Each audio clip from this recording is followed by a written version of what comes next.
I was sitting around and he was in Miami and I got a call to be at the Versace mansion around, I guess it was like around 4:30. I just never thought I'd be sitting in the Versace mansion with Justin. Hey, what's up guys? My name is Dan Price. I'm a celebrity tattoo artist. The people, that stand out are the people like Justin Bieber, Future, John Geiger, Ronnie J, music producer. And it's important to me to make the work look awesome, especially on a celebrity. There's a chance that, or 100% chance that it's gonna be on camera, getting photographed. So the work really has to live up to its potential. Yeah, actually I've done only one piece for him, but it was, I would like to think one of his favorites. But yeah, we did the wings on the back of his neck. His hair's grown out now, I think, so it's tough to see that piece, but yeah, it's always there, I'm pretty sure. I like the look. The back of the neck's a great area for a tattoo, especially if you want people to see. It hangs out the top of your shirt collar.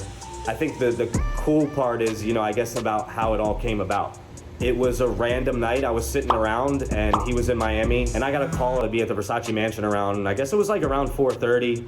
And as you know, that's Miami's live time. Everybody's alive. It's vampire hour. So they had informed me that and asked me if I wanted to do a tattoo on a high-end celebrity. They weren't going to be able to tell me who it was at first. They just wanted a yes or no. And a few minutes later, they had called back to confirm that it was Justin, actually. So that was crazy to me. When I got there, he was upstairs. So again, I was just told to hang out, grab a drink, grab something to eat if I wanted, chill. About 40 minutes in, half hour in, he came downstairs from his room or, with his crew, just kind of gave me a rundown of what he wanted. He was like, yeah, I want a pair of wings on the back of my neck, gather some images for me, just show me a few examples of some wings and we'll rock from there. But the vibes were really cool. Justin had, his management around, making sure everything was cool. No phones, no video cameras, everybody drop it in the bin. That was about a 4.5 to 5 hour process. Obviously, Justin couldn't see what was going on because it was on the back of his neck. Handled the pain crazy. He's got a bunch of tattoos already, so he was used to the pain. Towards the end, like I said, it was getting a little tender. At that point, when we started tattooing, it was 5:30. So at that point, it was almost 10 in the morning. So I don't blame anybody for being tired and exhausted and done with getting stabbed in the back of the neck. That was a fun experience though, for sure. He was actually previewing me some new music that he had with Lil Wayne at the time that no one had heard. I don't know how it could get much better, honestly. I would love to work on him again, and I respect his whole process and everything he's gone through in his life right now. And maybe sometime in the future it'll happen.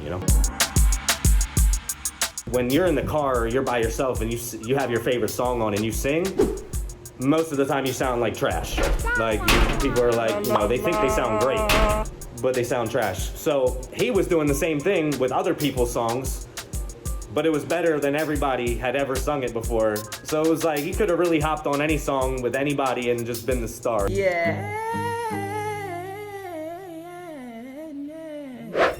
The stomach is terrible, the kidney area is terrible, the ribs get, pretty bad. The inside of the arm is tough. Up near the armpit, it gets really sensitive. In areas that nobody sees, nobody touches, like, you're gonna feel it for sure.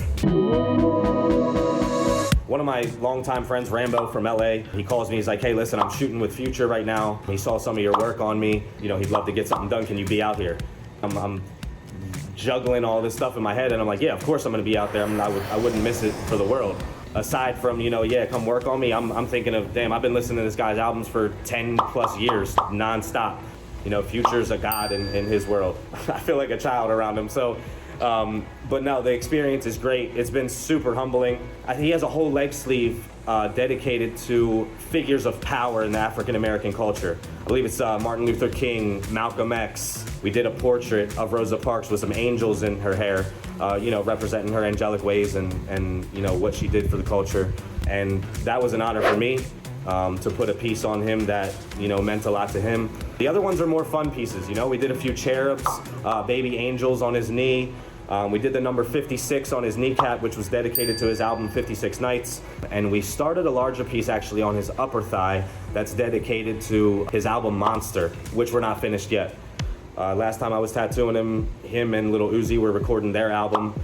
They were going back and forth on songs, like, Future would do a verse and Uzi would do a verse. It was just wild, to understand what these guys go through on a daily basis and how hard they've been working every single day. And just as they're the best at what they do, I have to be the best at what I do so that we both fit in the same room together and it makes sense. Yeah, when I was tattooing Future, I learned a lot about him and why he's so successful. Time is money to him, money is time. Efficiency is everything. Yeah, he was multitasking through the appointment, but always showed love, always showed a lot of respect. So these experiences are just, they're jaw-dropping. To hear someone recording a song and then a week later hear it on an album on iTunes and all your friends are bumping it, and you know, you can say you were there for part of that, or you heard it be recorded, or you know, maybe you heard a conversation behind it, is just crazy to me.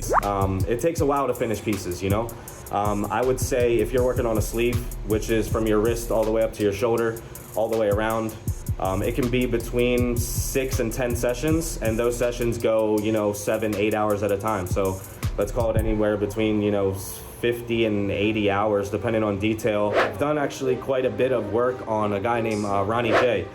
He's done work with guys as, you know, big as Kanye West, Ty Dolla $ign, Rich the Kid. He actually just walked into my shop randomly.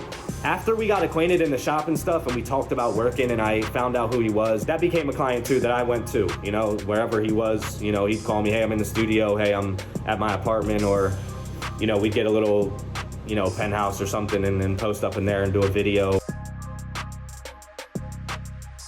The experience there was really cool. I used to sit there and he would just be on his laptop making music, like while I'm literally working on him. So for me, that was the best of both worlds, you know? I need music to tattoo, and he was making the actual music while I was doing it. So that was definitely an experience I hadn't gone through before. And more the camaraderie, you know? We've become, you know, good friends, and you know, I try and support, you know, everything he does, and I know that industry is tough, you know? We have a statue on his arm, and it's a lot to do with space, being, you know, so high up that, you know, no one can touch you. He's from Jersey. His logo is actually the New Jersey Devils logo, but with his initials instead. So we put that in the tattoo. Yeah, we have like some planets and like Saturn's rings and a space shuttle blasting off underneath of it. And yeah, we have a few really cool pieces on him. I guess without getting into super detail, it varies in cities. I work in Miami a lot. I work in the Northeast, like New York, Delaware, Maryland, Pennsylvania area. Do some work Vegas, LA, overseas. So I really do sometimes have to play the market, but I guess we could call it in the top tier of price ranges, I guess. I have worked with a few football players. I've worked with a guy named Morgan Moses from the Redskins. Worked with a guy, Ricky Jean Francois. A lot of people remember the Devin Still story. Devin's daughter, Leah, was going through her battle with cancer. She's beat that with flying colors, and she's doing great. I started a back piece dedicated to Leah for him, and I'm hoping to get back on that soon. A lot of off-season, they come down to Miami, so hopefully in this off-season we'll have an opportunity to hit a few more people. What really got me into tattooing at first was the money. I was in college for art. I have a degree in illustration. And when I was graduating, I didn't really know where art could take people. Once I started and I figured out how serious it was, and I started my apprenticeship, it became clear that it was a serious career. So I just ran with it, you know? Yeah, John Geiger, such a creative energy, man. Such a great guy. We've tattooed him a few times, always talking about something cool, always talking about his next moves.